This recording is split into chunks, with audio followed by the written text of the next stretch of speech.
وَأَضَلَّهُ اللَّهُ عَلَىٰ عِلْمٍ، اور اللہ نے اس کے علم کے باوجود اسے گمراہ کر دیا۔ وَخَتَمَ عَلَىٰ سَمْعِهِ وَقَلْبِهِ، اور اللہ نے اس کے کانوں پر، اس کے دل پر مہر لگا دی ہے۔ وَجَعَلَ عَلَىٰ بَصَرِهِ، اور اس کی آنکھوں پر غشاوہ، پردہ ڈال دیا۔ فَمَن يَهْدِهِ مِن بَعْدِ اللَّهِ أَفَلَا تَذَكَّرُونَ، تو بتاؤ اب اللہ کے بعد کون ہے جو اس کو ہدایت دے؟ کیا تم غور نہیں کرتے؟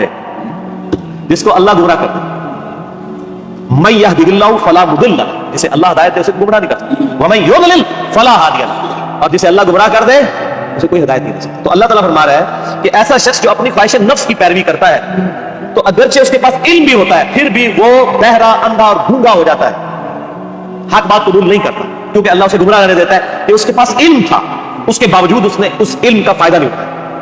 ایک بندے کے پاس علم ہے کہ اگر میں بلڈنگ کے 10ویں فلور سے باہر چھلانگ لگاؤں تو مر جاؤں گا، یہ پتا ہے ایک بندے کو، وہ پھر بھی چھلانگ لگا دیتا ہے، تو پھر کیا ہوگا؟ مر جائے گا۔ یہی حال اس شخص کا ہے کہ جس کو قرآن و سنت کا علم دیا گیا لیکن اس پہ عمل نہیں ہو کر رہا۔ اسے ہم کہتے ہیں قرآن میں لکھا ہے ایاک نعبد و ایاک نستعین، صرف اللہ ہی کو پکار، وہ کہتا ہے نہیں میرے بابے کہتے ہیں بابوں کو پکارو۔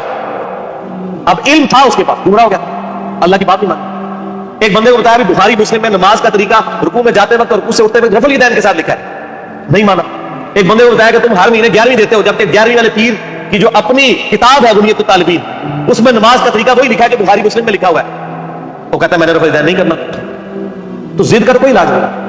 یہ وہ لوگ ہوتے ہیں جو علم کے باوجود گمراہ ہوتے ہیں۔ کسی کو بات پتہ چلے وہ اللہ کا شکر ادا کریں گے میرے تک بات پہنچ گئی، مجھے اس سے کوئی غرض نہیں ہے کہ دنیا کیا کر رہی ہے، مجھے صرف اس چیز سے غرض ہے کہ میرے نبی نے کیا مجھے حکم دیا ہے صلی اللہ علیہ وآلہ وسلم۔ کہا اللہ کی کتاب، اس کے نبی کی سنت، اس کو پکڑو گے ہدایت کرو گے، اس کو چھوڑ دو گے گمراہ ہو۔ تو دین تو یہ ہے۔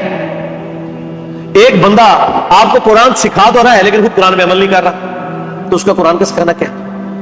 میں آپ کو کلمہ پڑھا کے مسلمان کر دوں، جب آپ مسلمان ہو اور میں آپ کو بتاؤں کہ یہ اللہ کی کتاب ہے، آپ کتاب کھول کے مجھے کہیں گے آپ نے مجھے مسلمان تو کیا لیکن اس کتاب میں جو کچھ لکھا ہے آپ تو اس پہ عمل ہی نہیں کر رہے، تو آپ اس کو کیا یہ کہیں گے کہ میں تم کلمہ پڑھایا اس واسطے میں جو کہا وہی صحیح ہے، یہ کہیں گے یا قرآن کو مانیں گے؟ کلمہ پڑھانا تو اپنی جگہ، بخاری مسلم حدیث ہے اللہ تعالیٰ فاسق سے، بدکار شخص سے بھی دین کا کام لے سکتا ہے۔ اگر کسی نے کسی کو کلمہ پڑھایا یہ اس کی بزرگی کی دلیل نہیں ہے۔ اگر کوئی کہتا ہے آج ڈاکٹر ذاکر نائک نے ہزاروں لوگوں کو کلمہ پڑھایا ہے، بریلوی دیوبندی اس کو بزرگ کیوں نہیں مان لیتے؟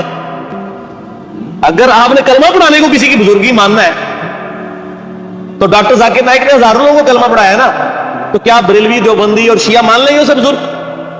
تو سر بریلوی دیوبندی اگر اپنے باپوں کو کہتے ہیں اتنوں کو کلمہ پڑھایا تھا، تسی بھی اپنے بوجھے چ رکھو، پھر وہ کہنے کہ نہیں جی کلمہ پڑھانے والا کیا ہوتا ہے تے وہ بد عقیدہ ہے نا، تو سر تسی بھی تواڈے کلمہ پڑھانے والا کیا ہوتا ہے، تواڈے بھی اگر بد عقیدہ نے تو کوئی فرق نہیں پڑتا۔ فرق کس سے پڑتا ہے؟ قرآن و سنت سے۔ اللہ کے نبی کے قدموں تک پہنچو، کسی بابے کے قدموں تک نہیں۔ اس لیے فرمایا تم میں دو چیزیں چھوڑ کے جا رہا ہوں، اللہ کی کتاب، اس کے نبی کی سنت، قیامت تک کے لیے دو چیزیں، جو اس پہ عمل کرے گا ہمارے سر کا تاج ہے، اور جو عمل نہیں کرتا گستاخ رسول ہے، اصل میں گستاخ ہوا ہے۔ ٹھیک ہوگا جی؟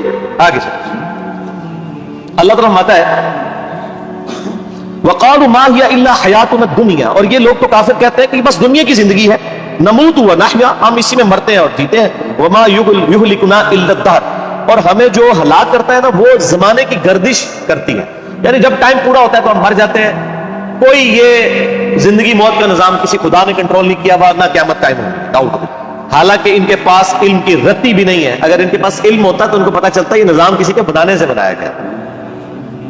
انہم الا یظنون، بس یہ اٹکل پچو چلا رہے ہیں۔ وَإِذَا تُتْلَىٰ عَلَيْهِمْ آیَاتُنَا، جب ان پہ ہماری آیات پڑھی جاتی ہیں، بینات، روشن آیات، مَا كَانَ حُجَّتُهُمْ، تو یہ کوئی اور حجت نہیں کرتے سوائے ایک حجت کے، اِلَّا أَن قَالُوا ائْتُوا بِآبَائِنَا إِن كُنتُمْ صَادِقِينَ، یہ کہتے ہیں اگر تم سچے ہو تو ہمارے مرے ہوئے باپ دادا کو زندہ کر کے لے آؤ، ہمارے باپ دادا قبروں سے نکل کے یہ بات ہمیں کہیں کہ نبی اللہ کا نبی ہے، تب مانیں گے، قرآن کو ہم نے نہیں مانا۔